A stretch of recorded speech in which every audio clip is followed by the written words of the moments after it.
اعوذ باللہ من الشیطان الرجیم بسم اللہ الرحمن الرحیم اللہم صلی علی سیدنا محمد وعلی آلہ وصحبہ افضل صلواتک وعدد معلوماتک وبارک وسلم۔ شروع کرتا ہوں اللہ کے نام سے جو بڑا مہربان اور نہایت رحم والا ہے۔ ومن اظلم ممن افترى على الله الكذب وهو يدعى الى الاسلام والله لا يهدي القوم الظالمين۔ اور اس سے بڑا ظالم کون ہے جو اللہ پر جھوٹے بہتان باندھتا ہے حالانکہ اسے بلایا جا رہا ہے اسلام کی طرف، اور اللہ تعالیٰ ایسے ظالم لوگوں کو ہدایت نہیں دیا کرتا۔ یریدون لیطفئوا نور اللہ بافواہہم واللہ متم نورہ ولو کرہ الکافرون۔ یہ نادان چاہتے ہیں کہ بجھا دے اللہ کے نور کو اپنی پھونکوں سے، لیکن اللہ اپنے نور کو کمال تک پہنچا کر رہے گا، خواہ سخت ناپسند کرے اس کو کافر۔ هو الذی ارسل رسولہ بالہدی ودین الحق لیظہرہ علی الدین کلہ۔ وہی تو ہے جس نے بھیجا ہے اپنے رسول کو ہدایت اور دین حق کے ساتھ تاکہ وہ غالب کر دے اسے سب دینوں پر۔ وَلَوْ كَرِهَ الْمُشْرِكُونَ، خواہ سخت ناپسند کرے اس کو مشرک۔ یا ایہا الذین آمنوا هل ادلکم علی تجارۃ تنجیکم من عذاب علیم۔ اے ایمان والو، کیا میں آگاہ کروں تمہیں ایسی تجارت پر جو بچا لے تمہیں دردناک عذاب سے۔ تؤمنون باللہ ورسولہ وتجاہدون فی سبیل اللہ باموالکم وانفسکم ذالکم خیر لکم ان کنتم تعلمون۔ وہ تجارت یہ ہے کہ تم ایمان لاؤ اللہ اور اس کے رسول پر اور جہاد کرو اللہ کی راہ میں اپنے مالوں اور اپنی جانوں سے، یہی طریقہ تمہارے لیے بہتر ہے اگر تم حقیقت کو جانتے ہو۔ یغفر لکم ذنوبکم ویدخلکم جنات تجری من تحتها الانہار ومساکن طیبۃ فی جنت عدن ذالک الفوز العظیم۔ اللہ تعالیٰ بخش دے گا تمہارے لیے تمہارے گناہوں کو اور داخل کرے گا تمہیں باغات میں رواں ہیں جن کے نیچے نہریں، اور پاکیزہ مکانوں میں جو سدا بہار باغوں میں ہیں، یہی بڑی کامیابی ہے۔ وَأُخْرَى تُحِبُّونَهَا نَصْرٌ مِّنَ اللَّهِ وَفَتْحٌ قَرِيبٌ وَبَشِّرِ الْمُؤْمِنِينَ۔ اور ایک اور چیز جو تمہیں بڑی پسند ہے وہ بھی ملے گی، یعنی اللہ کی جناب سے نصرت اور فتح جو بالکل قریب ہے۔ اور اے حبیب صلی اللہ علیہ وسلم مومنوں کو یہ بشارت سنا دیجئے۔ یا ایہا الذین آمنوا کونوا انصار اللہ کما قال عیسی ابن مریم للحواریین من انصاری الی اللہ قال الحواریون نحن انصار اللہ فآمنت طائفة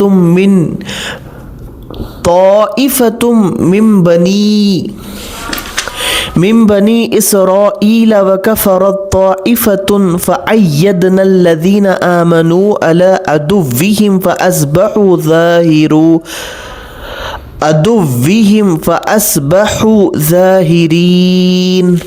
اے ایمان والو، اللہ کے دین کے مددگار بن جاؤ، جس طرح کہا تھا عیسیٰ بن مریم نے اپنے حواریوں سے، کون ہے میرا مددگار اللہ کی طرف بلانے میں؟ حواریوں نے جواب دیا، ہم اللہ کے دین کے مددگار ہیں۔ پس ایمان لے آیا ایک گروہ بنی اسرائیل سے اور کفر کیا دوسرا گروہ نے، پھر ہم نے مدد کی جو ایمان لائے دشمنوں کے مقابلے میں، بالآخر وہی غالب رہے۔ کفار سر توڑ کوشش کر رہے ہیں کہ اسلام کا یہ روشن چراغ بجھ جائے، لیکن وہ کان کھول کر سن لے کہ ان کوششیں رائگا جائے گی، یہ نور حق اپنے شباب اور کمال کو پہنچے گا، اس کی تجلیات سے بحرو بر دشت و جبل چمک اٹھیں گے، اور اللہ تعالیٰ کا یہ آخری پیغام دنیا کے گوشے گوشے میں پہنچے گا۔ کافروں کو بے شک اسلام کی ترقی سخت ناپسند ہے، وہ اسلام کو ناکام کرنے کے لیے اپنا تن من دھن سب کچھ لٹا دیں گے، لیکن انہیں بجز حسرت کے کچھ حاصل نہ ہوگا۔ یہ آیت کسی ایسے موقع پر نازل نہیں ہوئی جب اسلام کے پرچم تلے لشکر جرار جمع ہو چکے تھے، مسلمانوں کی دھاک لوگوں کے دلوں پر بیٹھ چکی تھی، مخالفت کی آندیاں تھم گئی تھی، اور اسلام کی کامیابی کے آثار ہر شخص کو دکھائی دینے لگے تھے۔ بلکہ یہ آیت غزوہ احد کے بعد نازل ہوئی، جبکہ مسلمانوں کو بڑی شدید مشکلات کا سامنا تھا، میدان جنگ میں ان کا بڑا جانی نقصان ہوا تھا۔ حضرت حمزہ رضی اللہ تعالی عنہ اور حضرت موصب رضی اللہ تعالی عنہ جیسے عظیم المرتبت بہادر جام شہادت نوش کر چکے تھے۔ قرب و جوار میں بسنے والے بدو قبائل کے دلوں میں مسلمانوں کا رعب باقی نہ رہا تھا۔ ناگفتہ بے اور غیر یقینی حالت میں اللہ تعالیٰ نے یہ آیت نازل فرمائی، اور سب دنیا نے دیکھا کہ اللہ تعالیٰ کا فرمان حرف بحرف پورا ہوا۔ اللہ تعالیٰ اپنی عظمت و کبریائی کا ذکر فرما رہے ہیں کہ میں وہ قادر حکیم ہوں جس نے ساری دنیا کی رہبری کے لیے ایک رسول بھیجا، اس کو نور ہدایت کا امین اور حق کا علمدار بنایا، اور اس لیے مبعوث فرمایا تاکہ اس کے لائے ہوئے دین کو غلبہ عطا فرماؤں۔ چار دنگ عالم میں اس کا ڈنکا بجے، اس کے مجاہد میدان کار زار میں باطل کے پرستاروں کو تیر و سنا سے مغلوب کر رہے ہوں، اس کے علماء دلیل و برہان سے شرک کے علمداروں کو شکست دے رہے ہو، اور اسلامی معاشرے اپنے پاکیزہ تمدن، اپنی نورانی تہذیب، اپنے منصفانہ نظام معیشت اور اخلاق حسنہ کے باعث اسلام کی برتری اور فتح مندی کا پرچم لہرا رہا ہو۔ اسلام چھپ کر وقت گزارنے کے لیے یا باطل سے مصلحت کر کے زندہ رہنے کے لیے نہیں آیا، یہ اللہ تعالیٰ کے شیروں کا دین ہے، یہ شمع حق کے پروانوں کا دین ہے۔ سارا کفر شرک اگر قوتوں کو یکجا بھی کر لے تب بھی وہ ان کو ہراساں نہیں کر سکتا، ان کو پسپا نہیں کر سکتا۔ دوسرے لوگ بھی تجارت کرتے ہیں، اس میں نفع بھی ہوتا ہے اور نقصان بھی، بعض اوقات تو سرمایہ تک برباد ہو جاتا ہے۔ اگر نفع ہو تو یہی ہوگا کہ دولت کی فراوانی اور اسباب عیش و آرام مہیا ہو جائیں گے، لیکن ایک تجارت وہ ہے جس سے اللہ تعالیٰ اپنے بندوں کو باخبر کر رہا ہے اور اس میں حصہ لینے کی ترغیب دے رہا ہے، اور اس تجارت کی چند خصوصیات ہے۔ اس میں نفع ہی نفع ہے، نقصان کا ذرا احتمال نہیں، اس کا نفع عارضی اور فانی نہیں بلکہ ابدی اور سرمدی ہے۔ اس کے فوائد سے اس کا تاجر صرف قیامت کے روز ہی بہراور نہ ہوگا بلکہ اس دنیا میں بھی اس کا نفع اسے ملے گا، اور نفع بھی یہ ہے کہ جس میدان میں قدم رکھے گا تنہا نہیں ہوگا، اللہ تعالیٰ کی نصرت اس کے ہمراہ ہوگی اور فتح و کامرانی اس کے قدم چومے گی۔ جہاں بھی وہ جائے گا ہر چیز اس کے آگے دست وبستہ حاضر ہوگی، پہاڑ اس کی ٹھوکر سے اور سمندر اس کی ضرب سے راستہ چھوڑ دیں گے۔ اور وہ تجارت یہ ہے کہ سچے دل سے اللہ تعالیٰ اور اس کے رسول پر ایمان لاؤ اور اپنے اموال اور اپنی جانیں اپنے رب کے راستے میں قربان کر دو۔ بتایا کہ مال کو بچا بچا کر رکھنا ہے، بتایا کہ مال کو بچا بچا کر رکھنے میں تمہارا نفع نہیں بلکہ اس کی رضا کے لیے گھر بار لٹا دینا یہ تمہارے لیے سود مند ہے۔ جان کو بحفاظت رکھنے میں تمہاری سلامتی نہیں، تمہاری سلامتی اس میں ہے کہ اس کے نام کو بلند کرنے کے لیے اپنے خون کا آخری خطرہ تک بہا دو اور اپنا سر قربان کر دو، تمہیں حیات جاوید بخش دی جائے گی، موت تمہارا دامن چھو تک نہ سکے گی۔ دنیاوی زندگی میں اللہ تعالیٰ کی تائید و نصرت اور اس کی مہربانی سے فتح و کامرانی بہت بڑی چیز ہے۔ بہرحال آخرت کی سرخروئی اس سے بھی اعلیٰ و افضل ہے، اس لیے اس کے ذکر کو مقدم کیا۔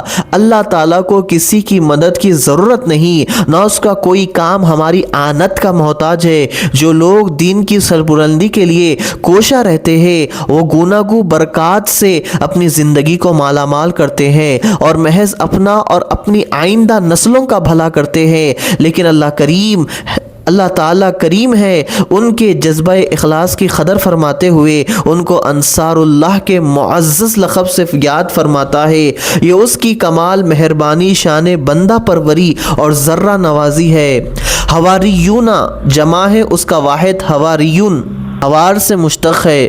حوار سفیدی کو کہتے ہیں، دھوبی کو عربی میں حواری کہتے ہیں کیونکہ وہ میلے کپڑوں کو پاک اور اجلا کرتا ہے۔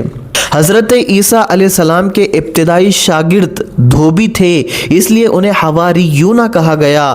بعد میں پرخلوص دوست اور با وفا ساتھی کو حواری کہا جانے لگا۔ جب سیدنا عیسیٰ علیہ السلام نے بنی اسرائیل کو من انصاری اللہ کہہ کر دعوت حق دی تو سلیم الطبع لوگ لبیک لبیک کہتے ہوئے حاضر ہوئے اور مشرف با ایمان ہوئے، لیکن بنی اسرائیل کے ہٹ دھرم اور ضدی لوگ چڑ گئے اور کفر پر آمادہ ہو گئے۔ اپنی مطابق اللہ تعالیٰ نے ایماندار گروہ کی امداد فرمائی اور ان کو غلبہ اور کامیابی سے سرفراز فرمایا۔ الحمدللہ رب العالمین۔ ہم نے سورہ صف تفسیر کے ساتھ مکمل کر لیا ہے۔ اللہ سبحانہ و تعالیٰ سے دعا ہے اللہ تعالیٰ جو بھی ہم نے قرآن کریم پڑھا ہے مولا اپنے فضل و کرم سے معاف فرمائیے۔ مولا جو بھی کوتاہی غلطی ہم سے سرزد ہوئی ہے مولا اپنے فضل و کرم سے وہ غلطیوں کو معاف فرمائیے۔ مولا ہمارے پڑھنے کو قبول فرمائیے۔ مولا اس قرآن کی برکت سے مولا جتنے حاضرین سن رہے ہیں مولا ان تمام کی زندگیوں میں خوب رحمتیں برکتیں عطا فرما۔ مولا ان کو خوشیاں نصیب عطا فرما۔ مولا ہم سب کا خاتمہ بالخیر فرما۔ مولا ہمارے پڑھنے کو اور سننے کو قبول و مقبول فرما۔ مولا اس کی قرآن کی برکت سے ہم سب کی زندگیوں میں تبدیلی عطا فرما۔ مولا پیارے آقا کی سنت پہ عمل کرنے کی توفیق عطا فرما۔ مولا ہمارے ماں باپ کو مکمل صحت یابی، تندرستی، شفا یابی عطا فرمائیے۔ مولا ہمارے ماں باپ کا خاتمہ بالخیر فرمائیے۔ مولا ان کی عمروں کو دراز فرمائیے۔ مولا ان کا خاتمہ بالخیر فرمائیے۔ آمین ثم آمین وصلی اللہ تعالی علیہ وسلم برحمتک یا ارحم الراحمین والحمد للہ رب العالمین۔